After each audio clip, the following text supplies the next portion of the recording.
Disk management. Disk management, the operating system, responsible for several, aspects of disk management as well as certain points we have discussed in the disk management or disk formatting. So a new magnetic disk is a blank slate, basically, right? So it's just a platter of magnetic recording material as well as. So before disk can store data, it may be divided into sectors that the disk control can be read and write, right? So in this case, while we are going to discuss about the disk, so disk consists of some certain kind of tracks. So round shaped tracks is more further divided into the certain kinds of sectors, right? So before the disk can store the data, it must be divided into the sectors that our disk controller can read and write over their sectors, right? So the process is called low level formatting. Basically, we discuss about the process. So processor basically low level formatting, like physical formatting as well as. So low level formatting files the disk with a special data structure for each sector as well as, right? So each and every sectors, in the operating system we describe it with a certain kind of data structure as well as, right? So how we can organize our data over there. So it fulfill with the help of certain formatting, and the formatting is depends upon the certain kind of sectors. All right. So each sector, it depends upon the low level formatting as well as. So data structure for the sector consists of header, data area, and trailer. While we are more discuss about the data structure of each and every sectors, so each and every sectors on the behalf of data structure, we can further divide it into header, data area, and trailer, right? So header and trailer contains information used by the disk, used by disk controller as well as, such as sector number and error correcting code, ECC, correcting code as well as, right? So to use a disk to hold files, the operating system still needs to record its own data structure on the disk as well as. So it does so in two steps. It does what in two steps. The first step is to partitions the disk into one or more groups of the cylinders, right? So the first step is all about the partitions, and the partition is of the disk divided into more or one or more groups of the cylinders as well as.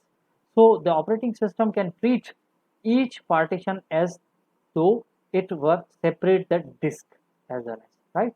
So each the operating system can treat each partition as through it were separate disk as well as. For instance, it's supposed to be we are going to discuss about the for instance. So one partition can hold a copy of operating system executable code, while another holds user files. After partitioning, the second step is logical formatting or creation of file system. So in this step, the operating system stores the initial file system data structure onto the disk. Second one is the boot block, basically the boot block. When a computer is powered up or rebooted, so it need to have an initial program to run, basically. So this initial program is called boot state program, right? So we all are aware about that in the certain kind of random access memory, that is the volatile in nature. ROM memory, that is read-only memory, is the non-volatile in nature. So it can store the data which you have stored over there. So basically, if in the initialization or invoke of our system, so we say that we have, perhaps we have certain kind of BIOS, basic input output also used for the boot step as well as programs. So it initializes all aspects of system from CPU register to device controller as well as, and the contents of many memory, right? Main memory, and then start the operating system as well as, right? So this is all about the boot block. uh, to do its job, bootstrap program finds the operating system kernel on disk, loads that kernel into the memory, and jumps to an initial address to begin the operating system execution as well as, right. So for most of the computers, the bootstrap is stored in a read-only memory, ROM, basically, which we have already discussed. So this location is convenient because ROM needs to no initialization, and it is fixed location that the processor can start executing when powered up or reset. And since ROM is read only, it cannot be infected by a virus, a computer virus as well as. The problem is that changing this bootstrap code requires the changing ROM hardware chips as well as, right. So for this reason, most systems store the tiny bootstrap loader program in the boot ROM, whose only job is to be bring the full bootstrap program from the disk. The full bootstrap program can be changed easily. A new version is simplified written onto disk. The full bootstrap program is stored in the partition as well as at a fixed location on the disk. It's called boot blocks basically. So disk that has a boot partition is called boot disk or system disk. That is, and third one is the bad blocks. Since disk have moving part and small tolerance, they are prone to failure. Then sometimes required failure is completed, the disk need to be replaced, and it is contents restored from backup media to the new disk as well as, right. So more frequently one or more sectors become the defective, right. So most disks even come from the factory with bad blocks. Depending on the disk and controller in use, these blocks are handled in variety of ways. The controller maintains a list of bad blocks on the disk as well as, so the list is initialized during low level format at the factory and update over the life of the disk as well. So the controller can be told to replace each bad sectors logically with one of the spare sectors as well as. So this scheme is known as sector sparing and forwarding as well as. So the disks are manually used mass storage device as well as. So they provide the bulk of secondary storage in the operating system today as well as. So disk structure, each modern disk contains concentric track, and each track is divided into the multiple sectors. That is why we called it certain points disk structure. So the disk are usually arranged as an one-dimensional array of blocks, where blocks are the smallest storage unit. Blocks can also be called as sectors as well as. So for each surface of the disk, there is a read-write disk available over there, right? So the same trick on all the surface known as cylinders. Disk scheduling basically, uh, there are many disk scheduling algorithms that provide the total head movement for the various requests, uh, that provide the total head movement various requests to the disk. Here are the types of disk scheduling algorithm. Disk scheduling algorithm is all about first come first serve, shortest seek, time for scheduling, scan, look, and all. So disk scheduling is done by operating system to schedule the output, input output, right? Right. So disk scheduling is done by operating system to schedule basically schedule of input output request. Arriving for the disk, if suppose we discuss about the arriving of the disk, so disk scheduling is also known as input output scheduling as well as. So disk scheduling is important because uh, multiple input output requests uh, may arrive on the basis of certain input output request is. So we say that by different processes, and only one input output request can be served at a time by the disk controller. So that's why the other input output request needs to wait in the waiting queue and needs to be scheduled. Two or more requests may be far from each other, so can result in the greater disk arm movement as well as. So hard drives are one of the slowest part of the computer system, and thus we need access in an efficient manner as well as. There are many disk algorithms, but before discussing them, let us have a quick look at some of the important truths. That is seek time. So set time is basically the time taken to locate the disk arm to specified track where the data is to be read or write. So the disk scheduling algorithm that gives minimum average seek time is better. Rotational latency. Rotational latency is time taken by the desired sectors of disk to rotate into position so that it can access the read-write heads. So the disk scheduling algorithms that gives minimum rotational latency is better. Transfer time. Transfer time is time that to transfer the data is depends on the rotating speed of the disk and number of the bytes to be transferred. Disk access time. Disk access time is first come first serve is the simplest of all the disk scheduling algorithm. In first come first serve requests are addressed in the order they arrive in the disk queue as well as. Advantages: every request gets a fair chance, no indefinite postponement, right? And suppose we go through with this disadvantage, so does not try to optimize the seek time, may not provide the best possible services as well as. SSTF, shortest seek time first, require request having shortest seek time are executed first of all.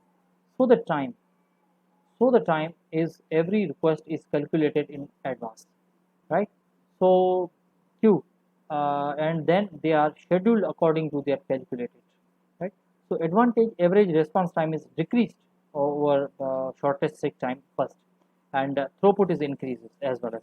And disadvantage: overhead, the calculate uh, this seek time in advance, one can cause starvation of request if they had higher time, right? So we can, if suppose we can see the disk management. So in the disk management, disk formatting or disk initialization is used, boot block is used, bed blocks is recovered there. So if suppose we discuss about the disk formatting, so disk formatting is low level formatting as well as. Disk management, boot block is also boot strip program stored in the boot ROM, and bed blocks, disk failure, basically disk failure and bed blocks of bed blocks from the factory. Disk management, the operating system, responsible for several aspects of disk management as well as, certain points we have discussed in the disk management or disk formatting. So a new magnetic disk is a blank slate, basically, right? So it's just a platter of magnetic recording material as well as. So before disk can store data, it may be divided into sectors that the disk control can be read and write, right? So in this case, while we are going to discuss about the disk, so disk consists of some certain kind of tracks. So round shaped tracks is more further divided into the certain kinds of sectors, right? So before the disk can store the data, it must be divided into the sectors that our disk controller can read and write over their sectors, right? So the process is called low level formatting. Basically, we discuss about the process. So process basically low level formatting, like physical formatting as well as. So low level formatting files the disk with a special data structure for each sector as well as, right? So each and every sectors, in the operating system we describe it with a certain kind of data structure as well as, right? So how we can organize our data over there. So it fulfill with the help of certain formatting, and the formatting is depends upon the certain kind of sectors. All right. So each sector, it depends upon the low level formatting as well as. So data structure for the sector consists of header, data area, and trailer. While we are more discuss about the data structure of each and every sectors, so each and every sectors on the behalf of data structure, we can further divide it into header, data area, and trailer, right? So header and trailer contains information used by the disk, used by disk controller as well as, such as sector number and error correcting code, ECC, correcting code as well as, right? So to use a disk to hold files, the operating system, still needs to record its own data structure on the disk as well as. So it does so in two steps. It does what in two steps. The first step is to partitions the disk into one or more groups of the cylinders, right? So the first step is all about the partitions, and the partition is of the disk divided into more or one or more groups of the cylinders as well as. So the operating system can treat each partition as though it were separate the disk as well as, right? So each the operating system can treat each partition as through it were separate disk as well as. For instance, it's supposed to be, we are going to discuss about the for instance. So one partition can hold a copy of operating system executable code, while another holds user files. After partitioning, the second step is logical formatting or creation of file system. So in this step, the operating system stores the initial file system data structure onto the disk. Second one is the boot block, basically the boot block. When a computer is powered up or rebooted, so it need to have an initial program to run, basically. So this initial program is called bootstrap program, right? So we all are aware about that in the certain kind of random access memory, that is the volatile in nature. ROM memory, that is a read-only memory, is then non-volatile in nature. So it can store the data which you have stored over there. So basically, if in the initialization or invoke of our system, so we say that we have, perhaps we have certain kind of BIOS, basic input output also used for the boot step as well as programs. So it initializes all aspects of system from CPU register to device controller as well as, and the contents of many memory, right? Main memory, and then start the operating system as well as, right? So this is all about the boot block. Uh, to do its job, bootstrap program finds the operating system kernel on disk, loads that kernel into the memory, and jumps to an initial address to begin the operating system execution as well as, right?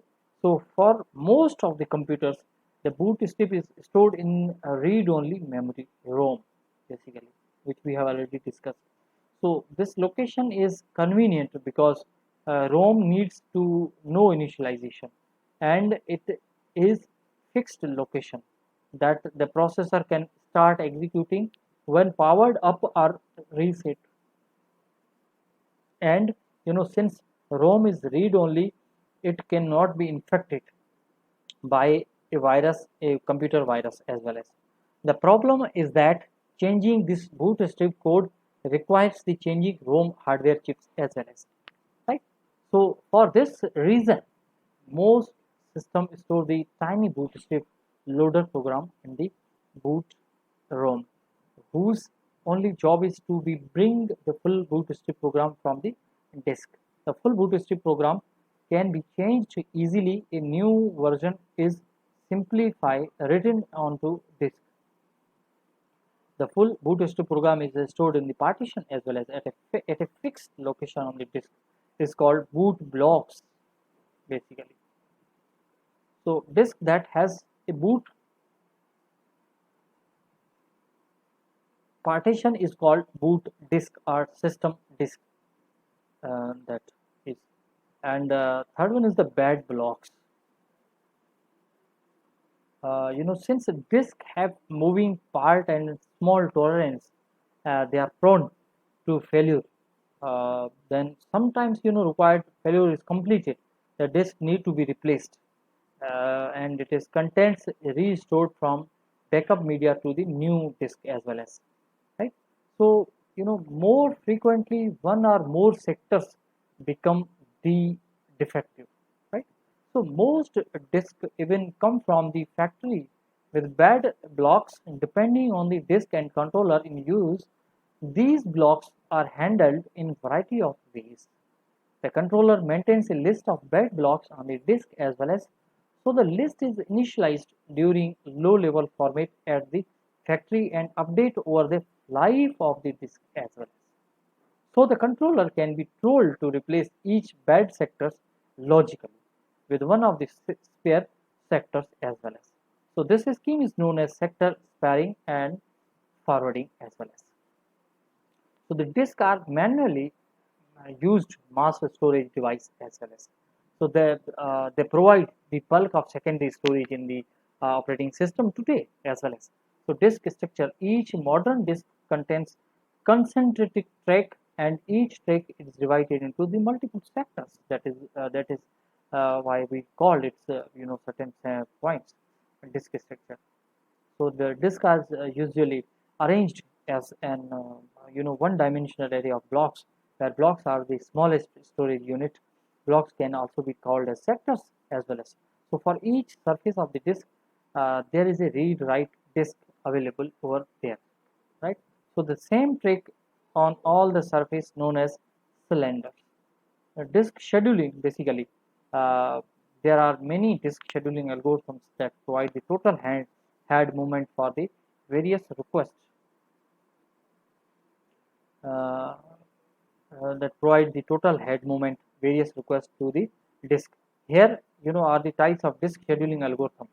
Disk scheduling algorithm is all about first come first serve, shortest seek, time for scheduling, scan, look, and all. So disk scheduling is done by operating system to schedule the output, input output, right? Right.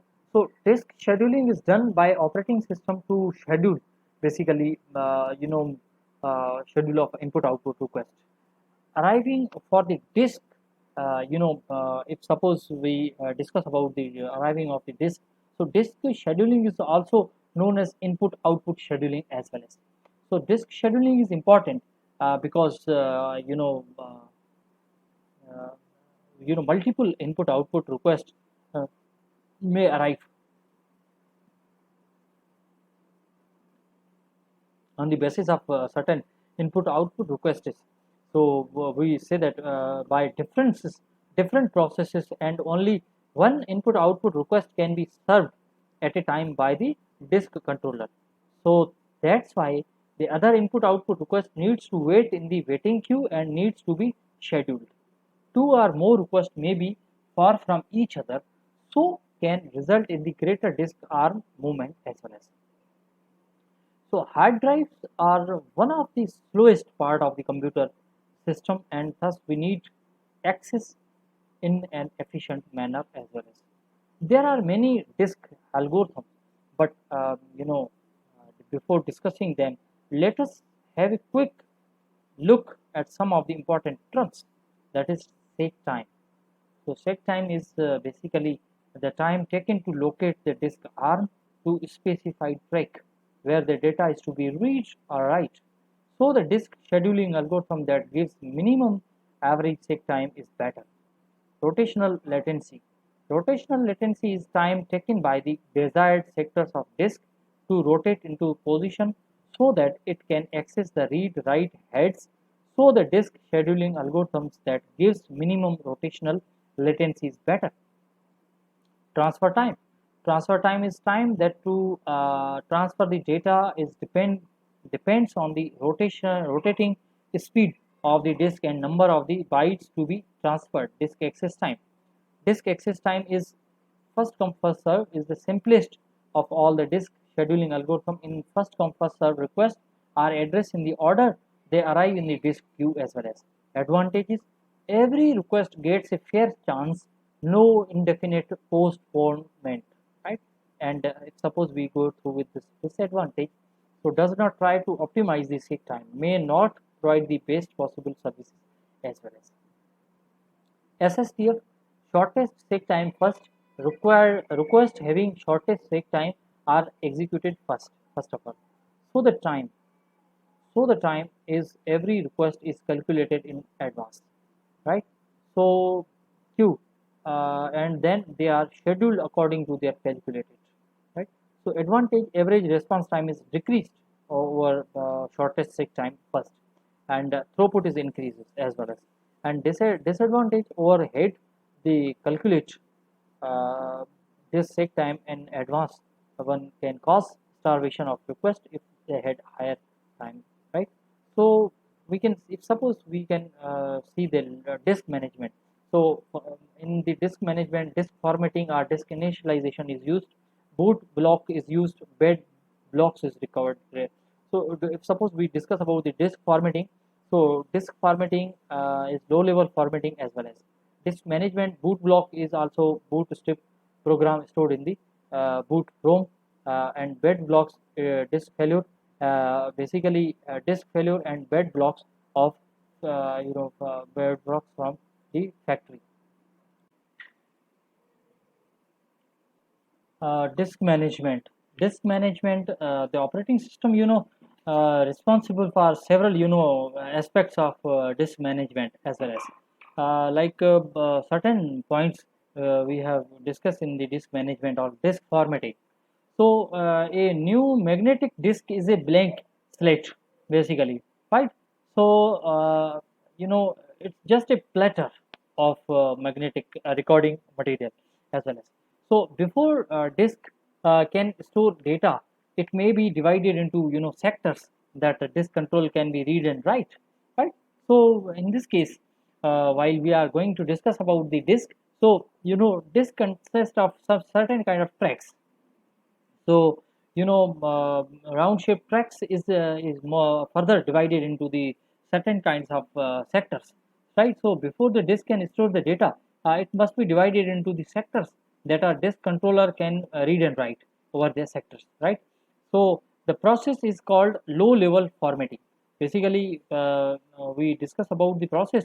So process basically low level formatting, like physical formatting as well as.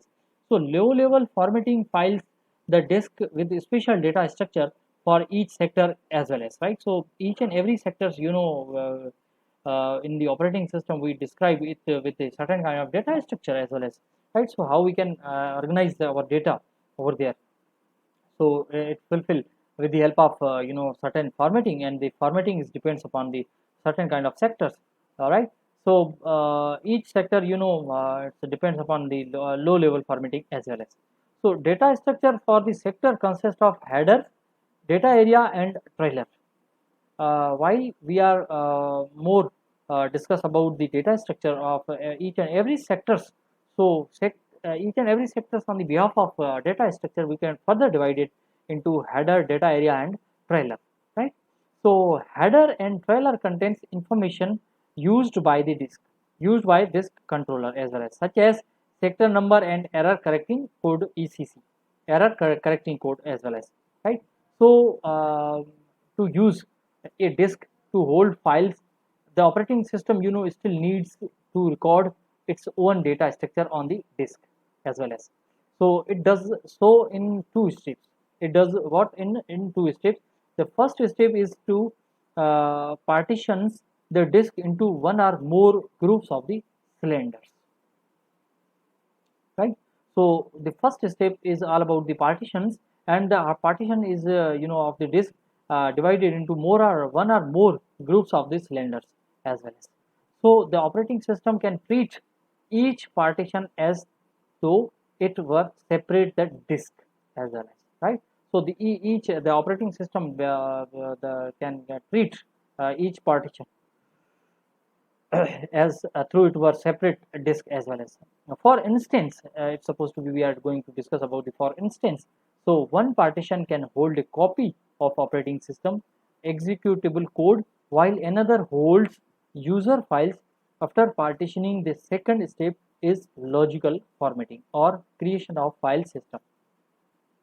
So in this step, the operating system stores the initial file system data structure onto the disk.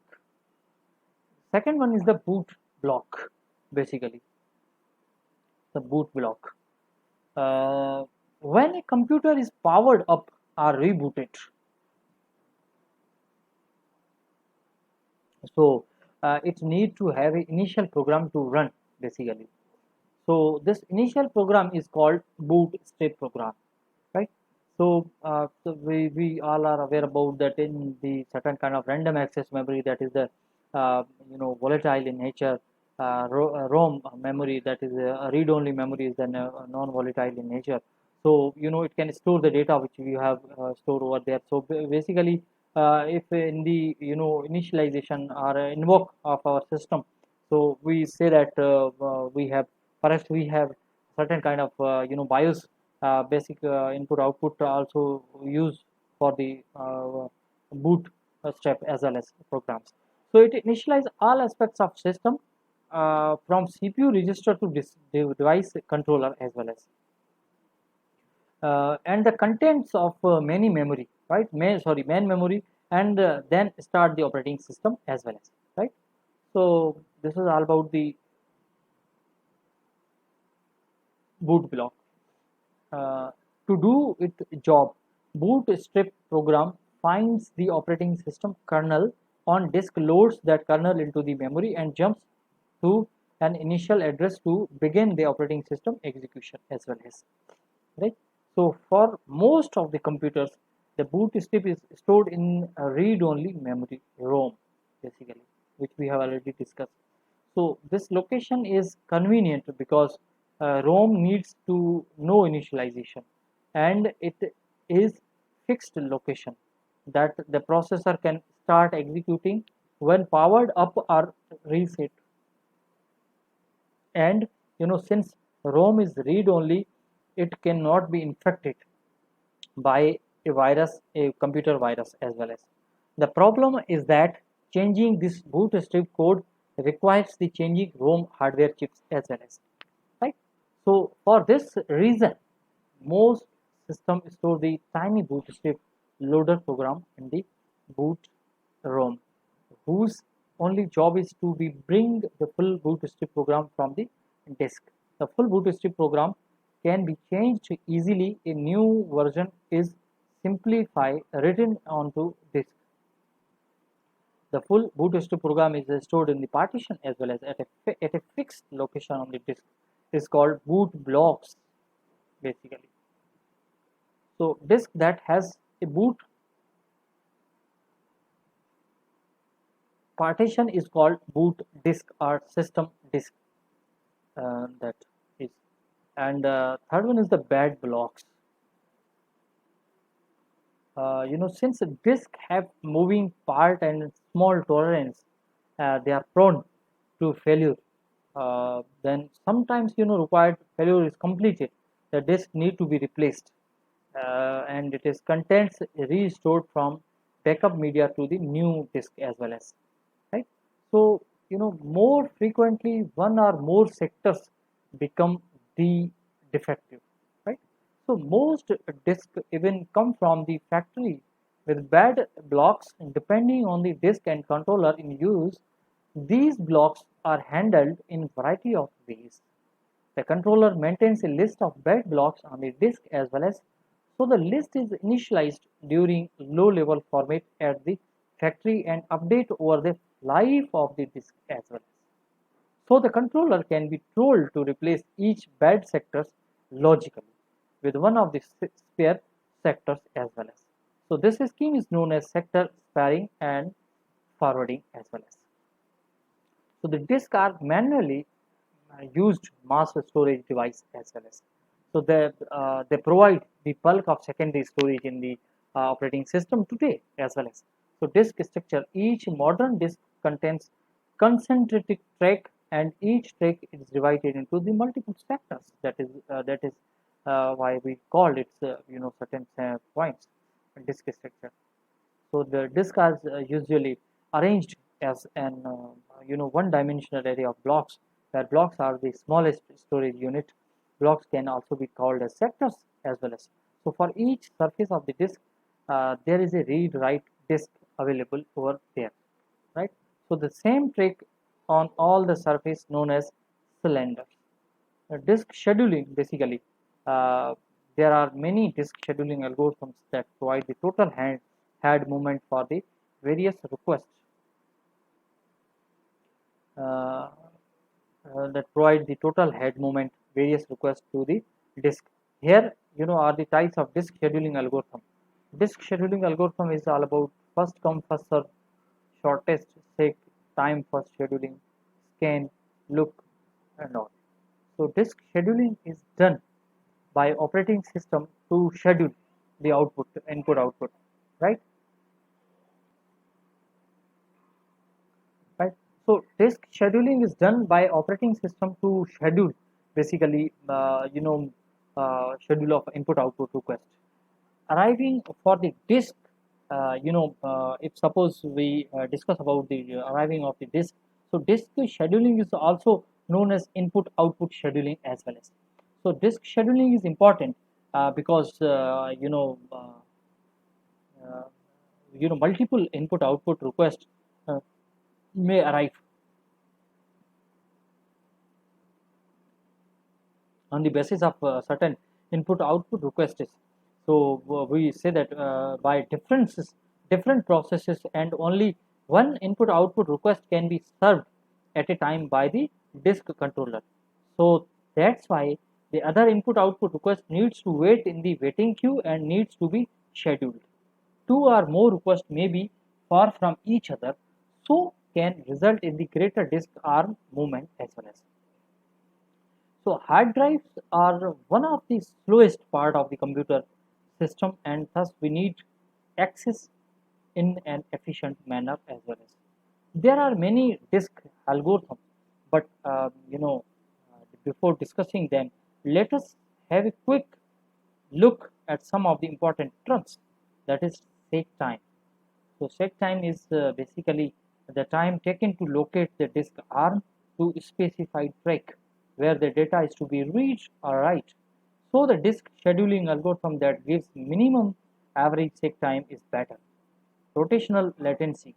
Rotational latency is time taken by the desired sectors of disk to rotate into position so that it can access the read-write heads. So the disk scheduling algorithms that gives minimum rotational latency is better. Transfer time.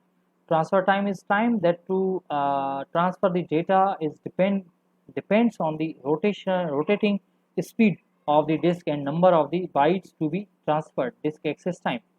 Disk access time is first come first serve is the simplest of all the disk scheduling algorithm. In first come first serve requests are addressed in the order they arrive in the disk queue as well as. Advantages: every request gets a fair chance, no indefinite postponement, right? And if suppose we go through with this disadvantage, so does not try to optimize the seek time, may not provide the best possible services as well as. SSTF, shortest seek time first, require request having shortest seek time are executed first of all. So the time so the time is every request is calculated in advance, right? So queue, and then they are scheduled according to their calculated, right? So advantage: average response time is decreased over shortest seek time first, and throughput is increases as well as. And disadvantage: overhead, the calculate uh, this seek time in advance one can cause starvation of request if they had higher time, right?